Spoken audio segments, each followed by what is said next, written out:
This is all about the kids. That's why we do this work. That is so important that we focus on our kids today and in their future over the next 5 years. What does public education look like? A lot of times we get stuck into, that was really great when I went to school, and this is how I went to school. That was for you. It's a different time, it's a different place, it's a different world. We need to educate our students for their future, not for our past.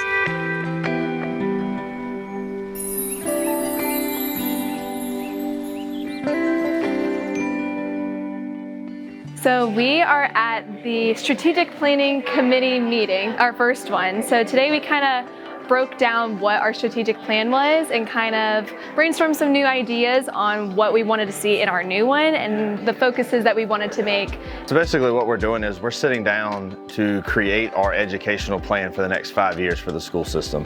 We want to make sure that every child gets what they need to be college, career, and life ready. It's super important to have a steering committee like this because not only does it involve educators, but it involves non-educators as well.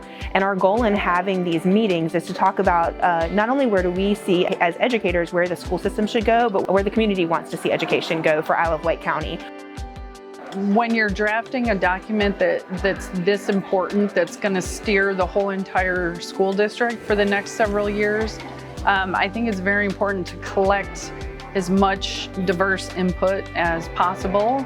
It's always important to step in someone else's shoes. And with having parents, administrators, teachers all here, we all kind of can step into each other's shoes to see the education process through a different set of lenses. And the job of a steering committee is to push the limits, to explore, to take ideas, look at them from 3 dimensions, prioritize them against other ideas, and kind of set some North Stars for your school system.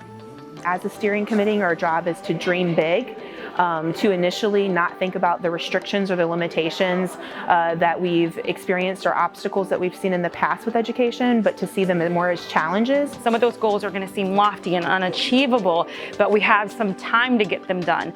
It's not something we're going to turn into VDOE and check off a box. This is a living, breathing document that will drive us forward through 2028. I just hope that we continue to keep the kids that we teach every day our main focus. And not just the students that are enrolled now, but the students that will be enrolled in the future.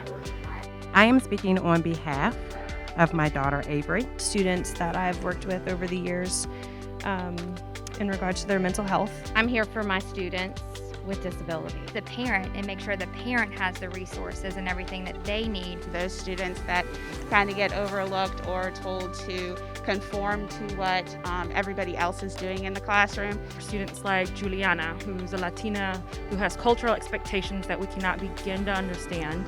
The staff and the support for them. The student who, sometimes gets lost in the shuffle because they're not the high and the low. Our job as a steering committee is a powerful responsibility to navigate complexity, to advocate on behalf of those who aren't in the room, and to think into the future, and to create the conditions that allow for action. The goal here is for you to know your why, and I think you pass that test with flying colors.